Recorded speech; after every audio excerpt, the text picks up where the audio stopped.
Hey, peace and assalamu alaikum, everybody. So you can see from the title today, I am going to speak about my reasons for becoming Muslim and remaining Muslim. As I've said many times before, I was born and raised in Dinullah, Islam, and this is true. Both my parents were Muslim when I was born. My mother became Muslim, I think, when she was like 18, 17 or 18. And she had me when she was 19. And she was Muslim until she passed away at 34. My father became Muslim at 13. And he was a little older than my mom. I think I don't remember, he was 7 or 8 years older than my mother. So he introduced her to the deen, so far as I know. And so he became Muslim when he was 13, and he's in his 70s now. He's still Muslim. Um, Hood Mujahid Abdul Salam is his name. And so yeah, I was born into Islam. I've known Allah from day one.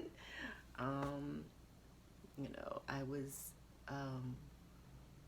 of course, as spirits or souls, we already know Allah.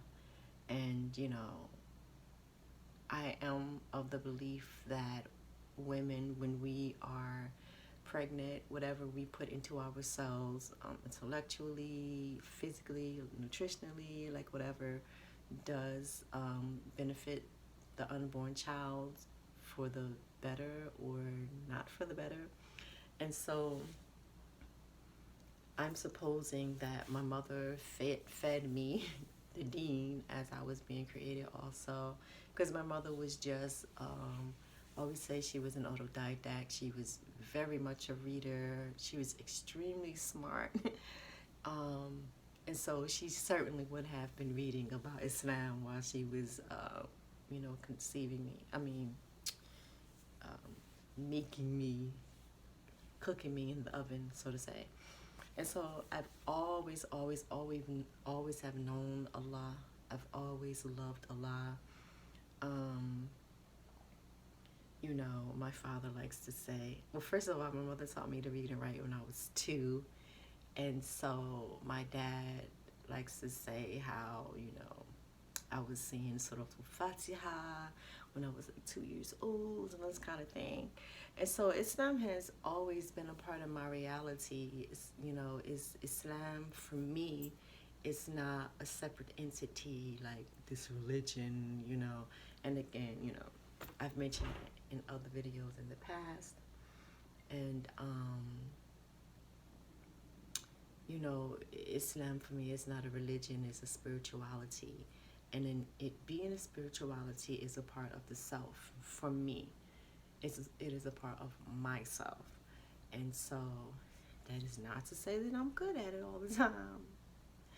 But, Islam is not about being good all the time. And that, I guess, would be the first reason. Well, I'll get back to that. So let me start by saying that when I say the reasons why I became Muslim, since am quite obviously, I've quite obviously was born Muslim, I did take shahada on my own. So some of these little tidbits here and there are things that you may, if you have listened to any of my other videos or watched any of my other videos, or will in the future, you'll hear little tidbits here and there because it's part of my reality. So they will be in other videos. But me having I'm a child of the 70s, and while Islam is all over the place at your fingertips nowadays with the internet and all these, masajid and everything in America, it was not that way back in the day. And so, Islam just was not there in your face. You couldn't have the Quran on a phone, you know what I mean? Or have like all the ahadith on the phone. Or you can't even go into a store and just buy. I mean, you can go into a regular secular bookstore and buy Islamic books, and there was none of that back in the day. So the way the information that we were able to get back then, it was not plentiful and it was not in your face. And furthermore, my mother was very much a homebody. So it's not like I didn't grow up going to the masjid or anything like that. We didn't, there were lots of things that I know of now that we just didn't do. However, my mother was just she naturally followed the sunnah. It's just who she was, which I find quite interesting. But, so I didn't grow up in that way. And then, of course, my mother died very soon after I turned 14, just a couple of weeks.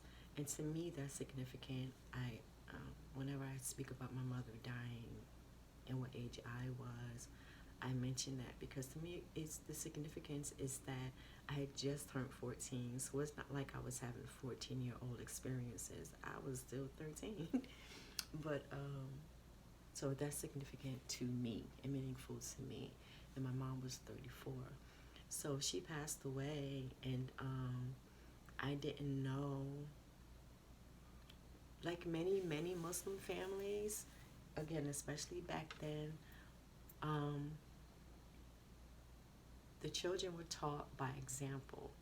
Even now, like I've watched videos on YouTube of people who are, Arabesque, Pakistani, or I say Arabesque because in America, if you look Arab, people just think you're Arab, me included, like when I cover my neck and all that kind of thing. But so I've heard many people who grew up in, Pakistani homes, whatever, Muslim homes, and their parents having been immigrants, and them just being Muslim, like they're from Muslim countries, what have you. They were not taught the deen at all. Like some women didn't even know they were supposed to cover their hair until they got older, because while it's part of Islam, it's not part of their parents' culture. Like after, say Iranian Revolution and things of that nature, so the women in their family didn't cover, so they didn't know they were supposed to cover. But their parents are from Muslim countries, and so converts to Islam or whatever would just think like, like, how did you not know that? Because the parents, they don't teach the children, and it was the same thing in my home. Is my point. And so when my mother passed away, like I didn't know anything about Islam necessarily, only what my mother told me by way of her. I didn't go to classes, I went to Sister Claire Muhammad school when I was a little girl. I have like one vague memory of that. I don't even know how long I went because I was excruciatingly shy as a child. I'm still very shy. It's easy to do these videos because it's just me. But, well, I could do it in front of an audience too because I used to perform. But anyway, but I'm still very shy. And so, we didn't do those things. We didn't have the classes or anything. I just learned by my mom saying, this is what you do. So I didn't necessarily even know a lot of the times that it was because of Islam. It was just, this is what you do. And so when my mom passed away, I didn't know anything like traditions or, fiqh, aqidah. I didn't know any of those things. And so when I was 16, is when I just had like this crazy desire to be Muslim, to learn about Islam and to be better at it. And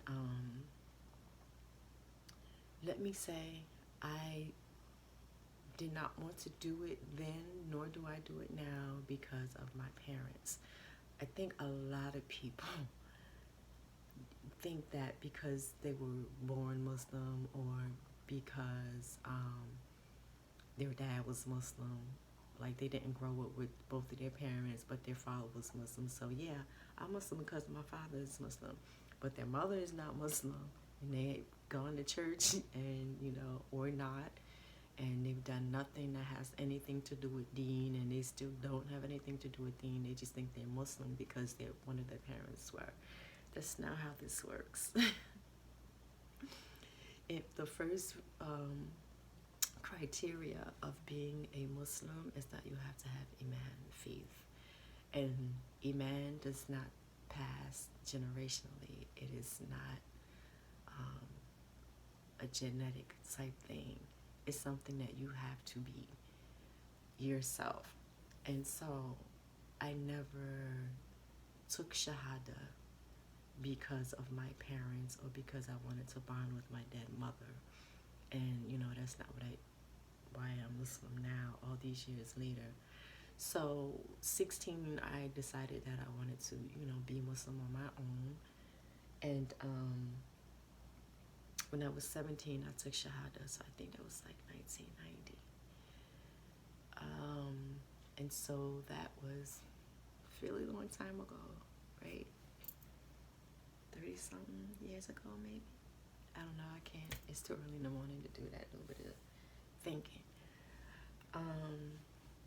So yeah, I took shahada. And the reason I took shahada, it was something I was going to mention before, maybe come back to me, or maybe I'll mention it. But the reason I took shahada is because, as I said, always having known Allah, I always had a deep love for Allah, and I always stickered. I had no idea what it was because, as I said, I wasn't taught these things. But I always just stickered, always. And I didn't, and not using Arabic terms, because I'm not Arab and that's not my first language. But I always stickered, I always made dua, so I always prayed. But also, I saw the benefits of it. And I saw that when I asked Allah for something, it happened. And if it didn't happen when I expected it, that it might happen, it was never a big thing. I would just still thank Allah.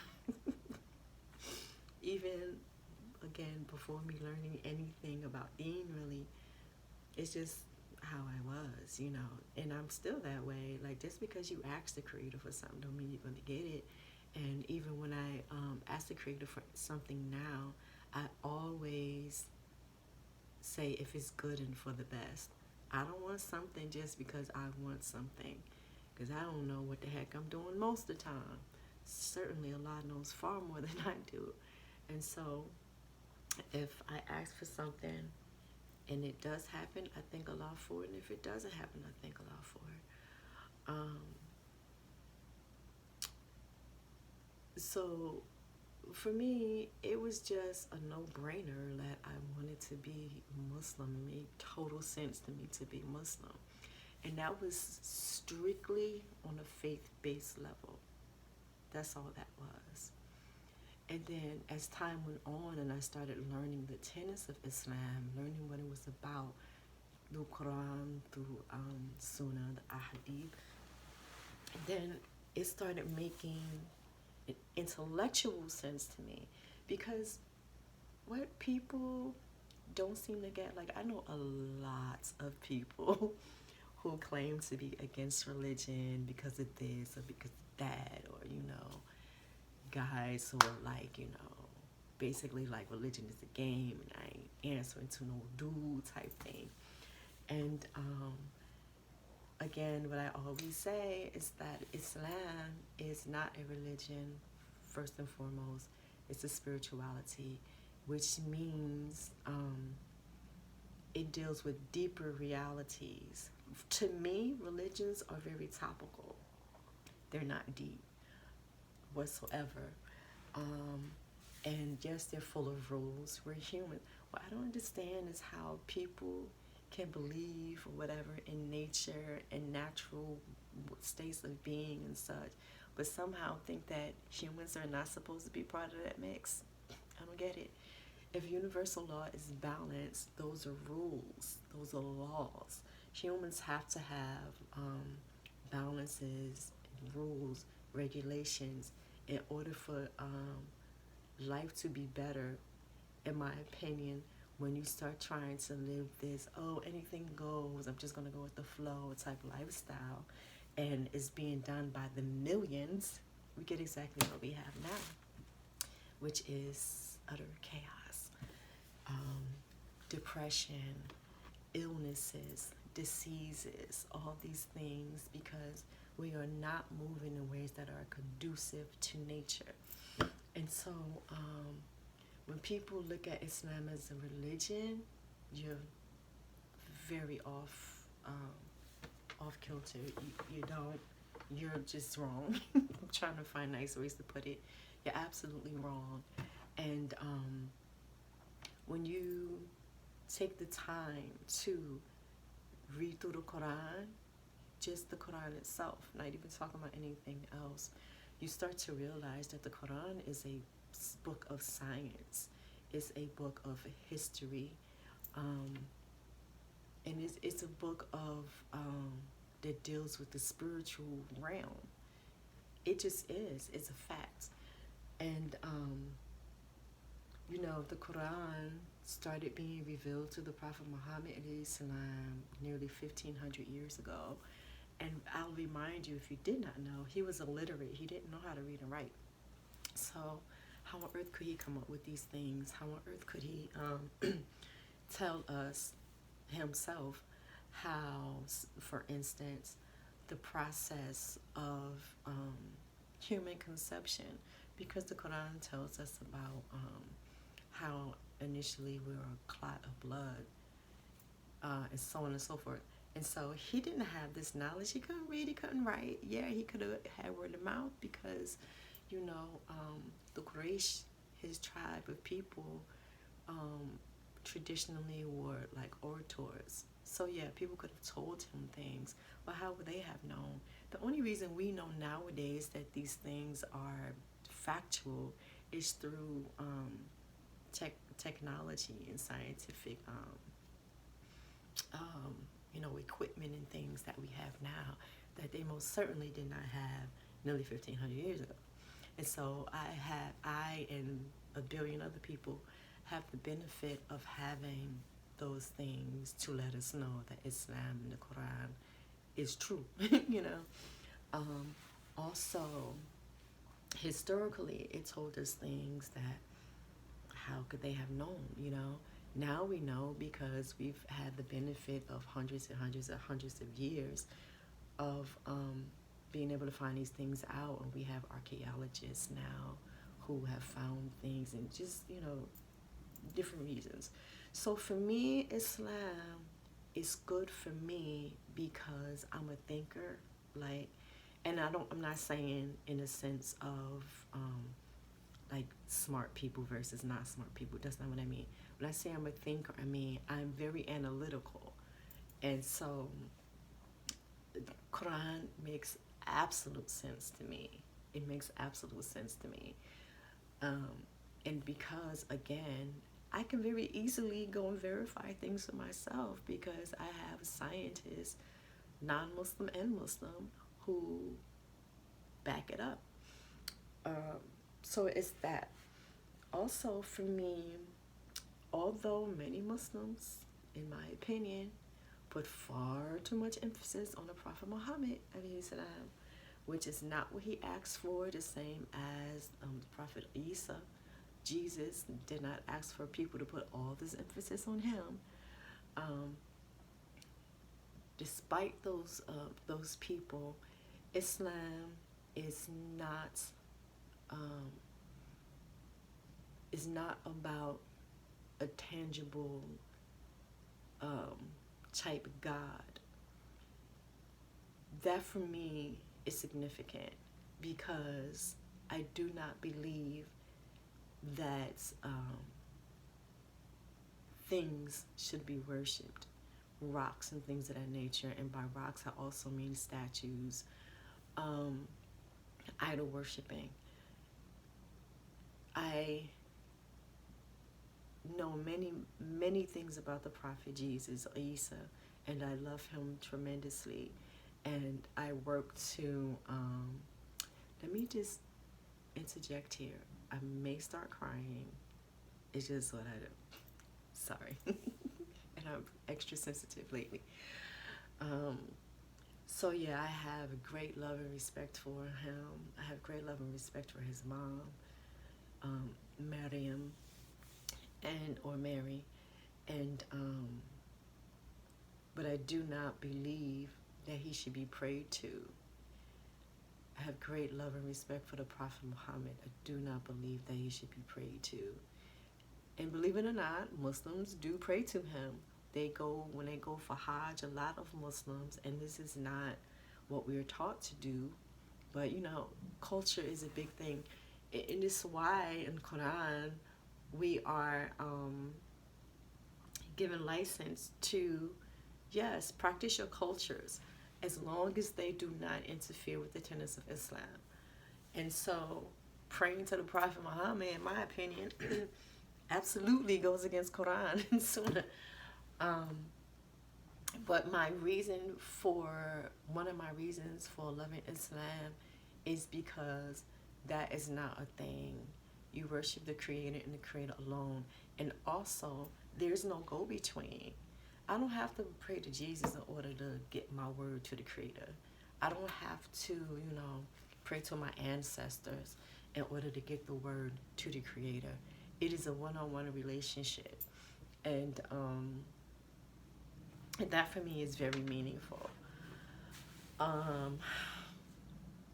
Also, I don't, whereas some other religions or realities may have this idea of, when you're born into the world, you're a sinner and you have to kind of get your way back, or it's really based a lot on penalties. Islam itself, and again, I'm not talking about the sects of Islam who come up with these, man-made rules and human-made rules, and, which really, at least borderline oppressive realities. They are not conducive to Quran and Sunnah. And so Islam, to me, is not penalty based. Yes, there are penalties for doing certain things. You cannot oppress a person. You cannot, beat your wife, regardless to what secularisms tell you about Islam.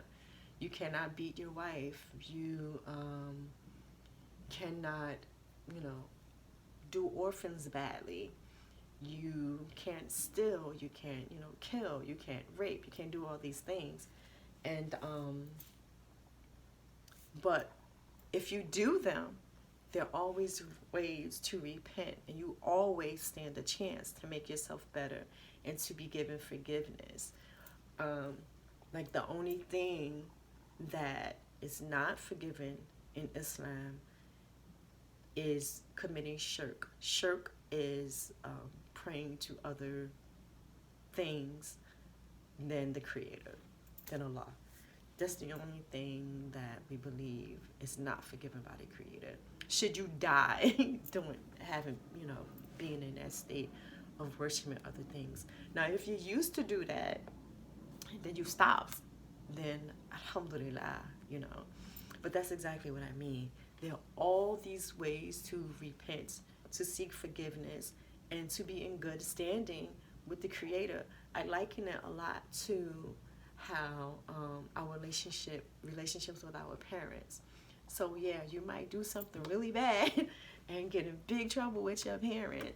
But because your parent loves you and wants what's best for you, then once you start acting right and you apologize and all that kind of thing, and show that you're a changed person and you really are trying to do better, more than likely most parents take you back under their wing and continue to love you and continue to be there for you and stuff. So I look at it the same way with the Creator. Not saying that we're lost children or anything like that, because we ain't about that life in Islam. But it Islam is very much about moving forward. You're not stuck in this place like, you done killed 15 people, you done. That's not how it is in Islam. It's like you repent, take shahada, become Muslim and all that. You repent and don't do it again. And, be remorseful and try to make yourself, build yourself into a better being. And that's all it is about. I think that's like the basis of Islam, being a better being, elevating ourselves to the original state that the Creator made us into, from Jump Street. And on that note, I need to get my charger. I will be right back.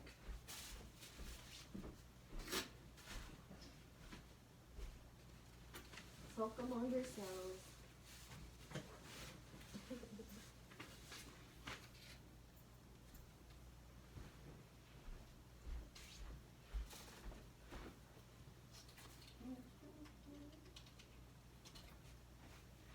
And then put that in there. And we are back in business. So, I think I messed up the thing. I don't know. I hope I didn't. So yeah, that's why, some reasons, I'm trying to get this right, that Islam is good for me. I swear I feel like this is lopsided now. I don't know what I did, y'all. Okay.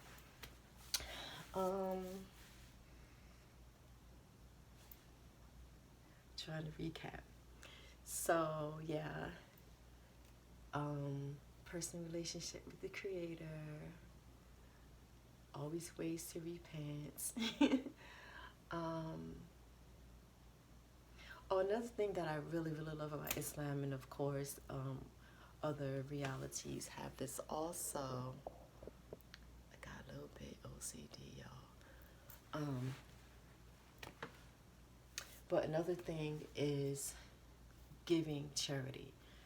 Giving to orphans and people in need is huge in Islam. I'm sure lots and lots and lots of Muslims don't do so regularly, perhaps, but they probably give sadaqah or zakat to the masjid, like on Fridays and stuff like that. But me, myself, I am a grassroots type person. I like to do things head on, no middleman. So I really like to do things in service. Again, I've said that many times in other videos. And that's something that I really enjoy about Islam, that it's actually a thing, like in the scripture. And so many instances where we know that the Prophet Islam did so also. And of course, back in those days, they had to. It's not like you could just walk into a supermarket and get your food. It was, you had to go through some work to get some things. And they certainly didn't have all the junk that I have. And but it's very much about feeding the people, giving to the people, helping others' lives be better. And what I was going to say before about getting back to the original state of humankind, spiritually and intellectually and things of that nature, that is also what goes hand in hand, and that is being of service to others. We really are one, how they say human race. we really are one, and the Quran is very clear that Allah made us into different tribes of people so that we can get together and learn about one another. Being a human being is very, very much about learning. And we see little babies, and toddlers, and young people. We see that this is a thing from day one, learning. And so, all those things go into, becoming a better person. And I guess in a nutshell, the reasons why I adore being Muslim, having taken shahada, and why I'm still Muslim is, I guess, very simple, because Islam is a reality that deals with intellectuality and spirituality. That's all it is. And I just don't see that in other realities necessarily. Now I do see it. I've said many times that my family were Afro-Native, and so and Haudenosaunee. So we're First Nations people. My mother's paternal family, her grandmother who raised me, mashallah, my great-grandmother Elna, she was Mohawk, Ganyaga. And so the Haudenosaunee, which is people of the Longhouse, is a spirituality also. They say religion, some people say religion, but again, I see a distinct difference between religions and spiritualities. So it is a spirituality which is very much like Islam, very much about Islam. It is about the Creator, is about nature, and seeing the what do you call the I can't think of the word. Seeing how they correlate, basically, acknowledging those blessings given to us from the Creator, and it's not about things. Like, you don't pray to things, you pray to the Creator, not like this man or this woman as Creator, the Creator personified. No, the Creator itself. And so there's that. So I dig the little I do know about it. I tried to learn about it more, but I get so caught up in life. But where's my thing?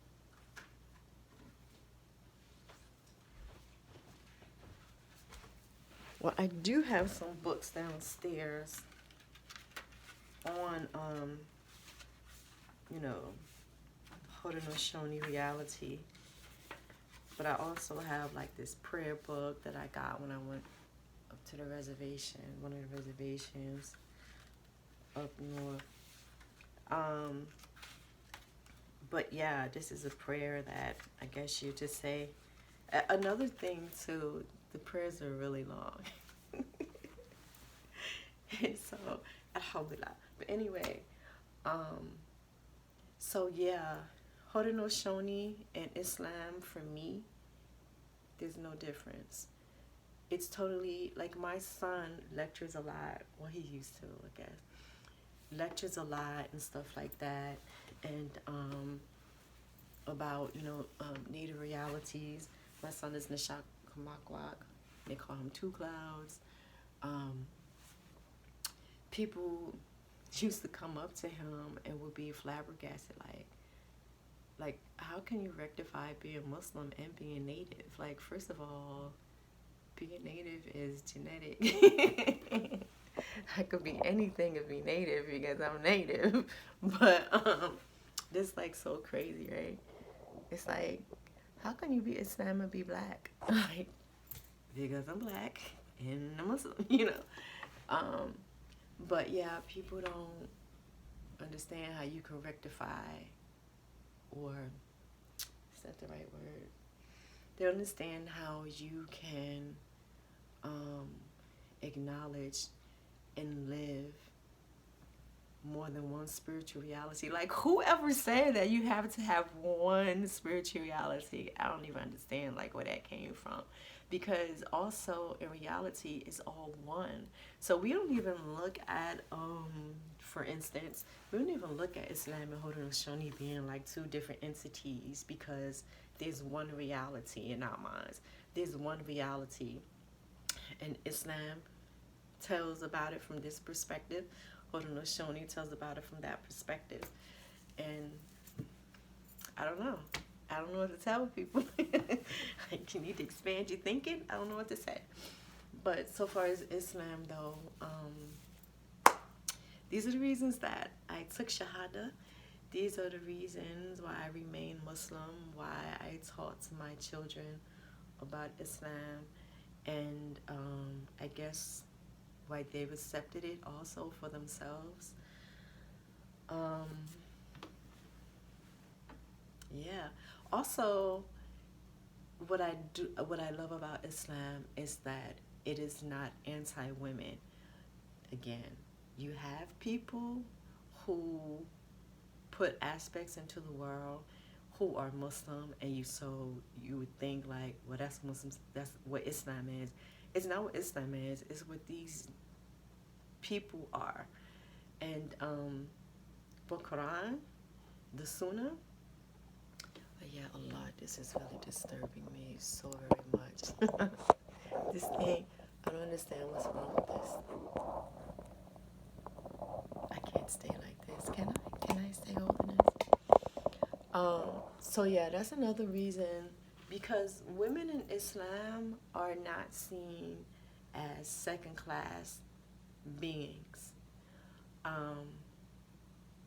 There's so many instances. Actually, I'm putting together a lecture that inshallah I will travel, or a talk I should say, that I'm going to travel with. And it will be dealing with women in Islam.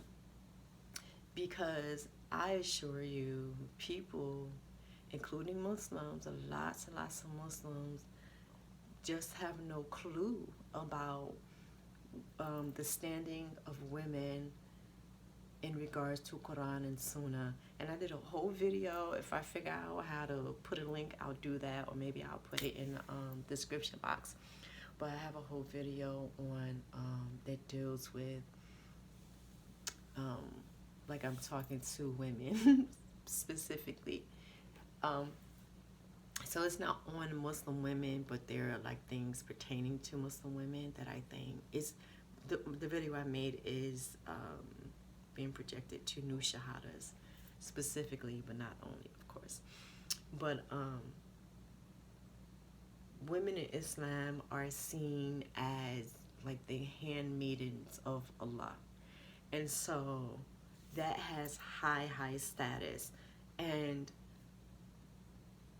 I don't know where this whole idea that women, Muslim women, are like weak and or meek and or oppressed and or can't speak our minds and all this sort of thing, and or dot. It's just not who we are supposed to be. We are the educators of the children. You gotta be smart for that. No, unless you just want to have a society of knuckleheads, like it seems we do now in America. And I'm not only talking about millennials. We are we're the caretakers of the home and of the families and of the community, the society. So how are we supposed to just be like, sit over there in the corner? Women are to be seen and not heard. That's just not so in Islam.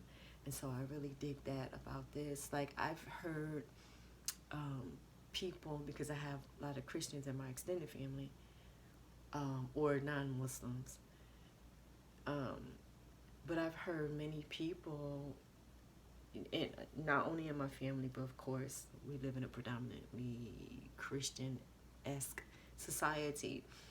So I've heard many people talk about the status of women in Christianity, and they have buku books on it, and you hear reverends talk about it and all that kind of thing. And I just have no desire for it. I would not